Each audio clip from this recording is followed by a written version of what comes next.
இவரை ஏன் பாராளுமன்றத்துக்கு அனுப்பினாங்க, இவர் பாராளுமன்றத்தில் என்ன பண்றாரு?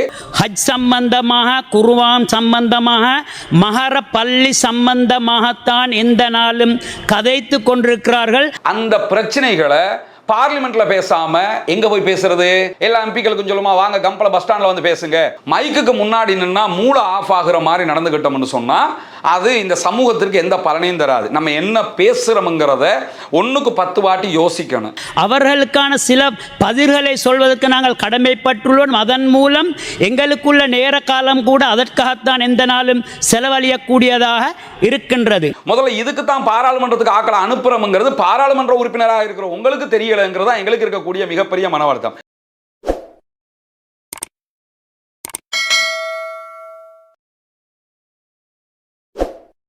நேற்றைய தினம் பாராளுமன்றத்தில் ஆளும் கட்சியினுடைய பாராளுமன்ற உறுப்பினர் கம்பளையைச் சேர்ந்த ஃபஸ்மின் ஆஜியார் அவர்கள் உரையாற்றிய காட்சிகளை நீங்கள் பார்த்துருப்பீங்க. பார்க்காதவர்கள் இப்பொழுது இந்த உரையினூடாகவும் அதை பார்த்து கொள்ள முடியும். அவர் அதில் பேசிய பேச்சுக்களை கேட்கும்போது இவரை ஏன் பாராளுமன்றத்துக்கு அனுப்பினாங்க, இவர் பாராளுமன்றத்தில் என்ன பண்றாரு என்கிற பல கேள்விகள் நமக்குள்ள எழும்பிக்கிட்டே இருக்குது. ஏன்னா ஃபஸ்மின் ஆஜியார் அவர்கள் கடந்த தித்துவா புயல் நேரத்தில் புயல் எல்லாம் முடிஞ்சதுக்கு பிறகு பாராளுமன்றத்தில் பேசிய ஒரு பேச்சு நமக்கெல்லாம் தெரியும். தித்துவா நேரத்தில் கம்பளை ஃபுல்லாக மூழ்கி இருந்துச்சு, யாருமே இங்கே வரலை, முழுவதுமாக எங்களுடைய ரத்து பலக்காய இளைஞர்கள் வந்து தான் கம்பளையை மீட்டெடுத்தார்கள் என்கிற விதமாக பேசியிருந்தார். ரத்து பலக்காய் எதை சொல்கிறாருன்னா ஜேவிபி இளைஞர் அணியை சொல்கிறாரு, அவங்க தான் வந்து அங்கே எல்லாத்தையும் பண்ணினாங்க அப்படின்றாரு. ஆனால் உண்மையிலே கம்பளையை தூய்மைப்படுத்தினது, கம்பளையை முழுவதுமாக அந்த மக்களுக்கு உதவிகளை செய்து கொடுத்தது யார் என்பது கம்பள மக்களுக்கு தெரியும். கம்பளையினுடைய பள்ளிவாசல்கள் சம்மேளனம், கம்பளையில் இருக்கக்கூடிய பொது அமைப்புகள் எல்லாமே அது தொடர்பான பல விளக்கங்களை பல கட்டங்களில் விடுத்தும் இருக்கிறார்கள்.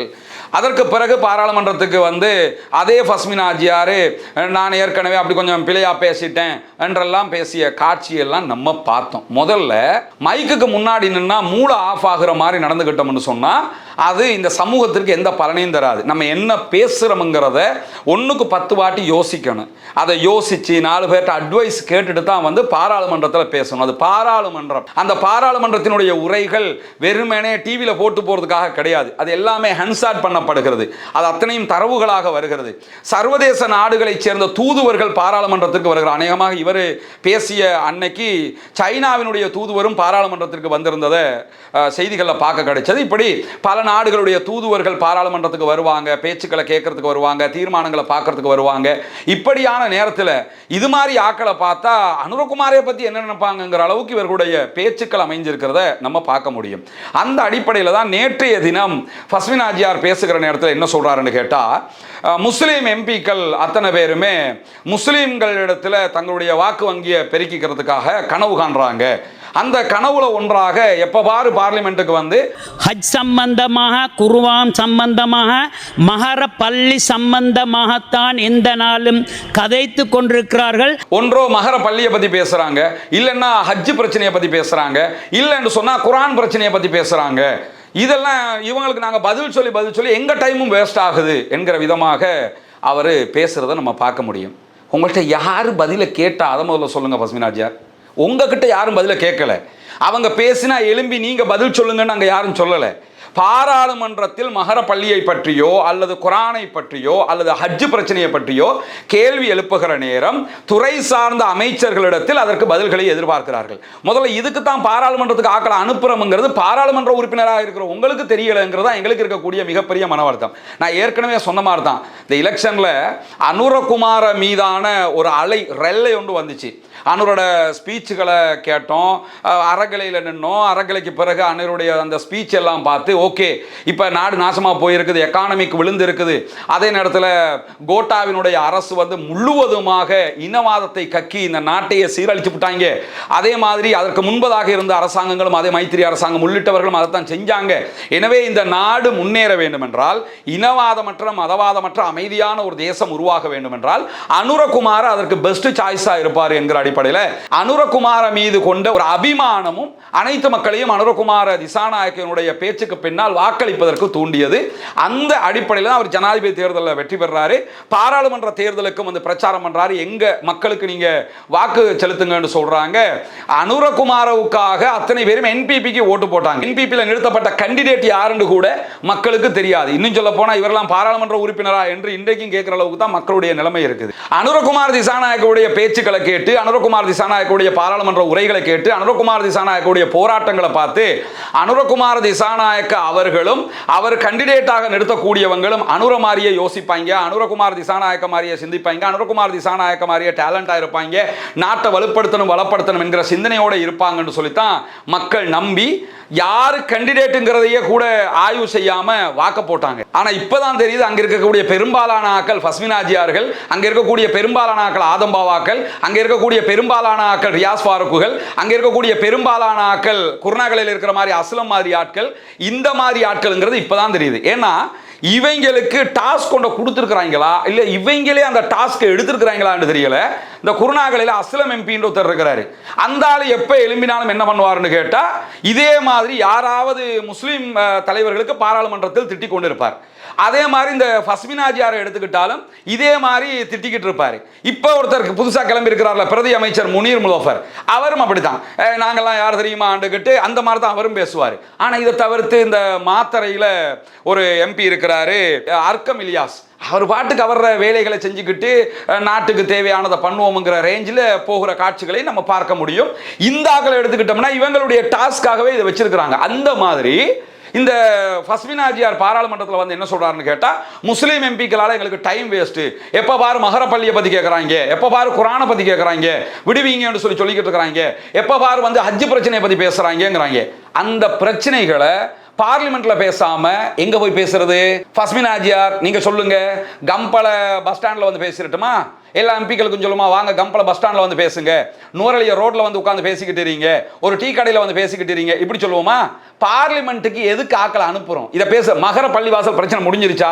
பேசாம ஒரு டைம் வேஸ்டாம் அவருக்கு.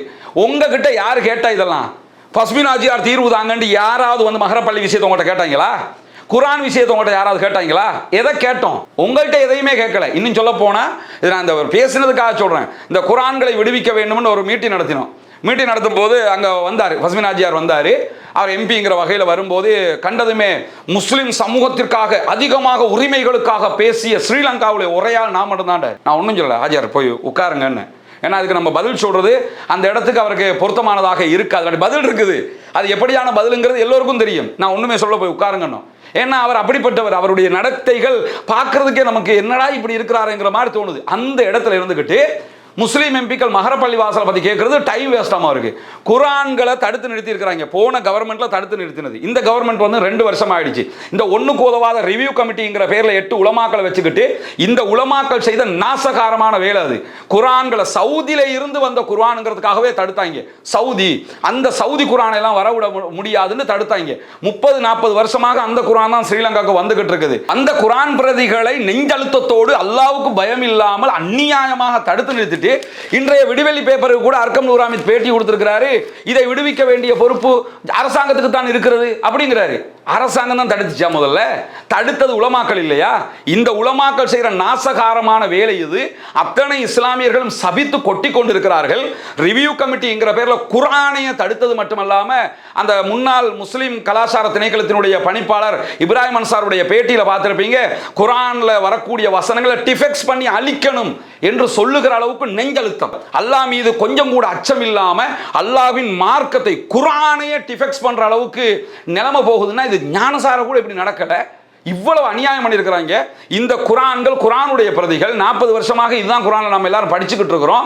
இதை வெளிவிடுங்க என்று சொல்லி பாராளுமன்றத்தில் தொடர்ந்து முஸ்லிம் எம்பிக்கள் கத்திக்கிட்டு இருக்கிறாங்க. கத்துங்கன்னு நாங்க போய் சொல்லிக்கிட்டு வேற இருக்கிறோம். நீங்க பேசணும், திரும்ப திரும்ப இதை பேசணும், குரானை விடுவிக்கணும் என்று சொன்னா பஸ்மினாஜியாருக்கு டைம் வேஸ்ட் ஆகுது. குரானை விடுவிக்கணும்னு கேட்கறது உங்களுக்கு டைம் வேஸ்டா போச்சு. ஹஜ்ஜிக்கு போனவங்க ஹஜ்ஜில் உரிய வசதிகள் அவங்களுக்கு கிடைக்கல. டாய்லெட்டுக்கு ஒரு டாய்லெட்டுக்கு 60 பேர் தொடக்கம் 100 பேர் கியூல நிற்க வேண்டிய நிலைமை வந்திருக்குது. அதை சரி செய்யுங்க என்று கேட்கும்போது முனீர் முலஃபர் பாராளுமன்றத்தில் வந்து சொல்றாரு, ஹஜ் என்றாலே தியாகம் தான். தியாகம் சரி, டாய்லெட்டுக்கு போறதுல என்ன தியாகம் இருக்குது?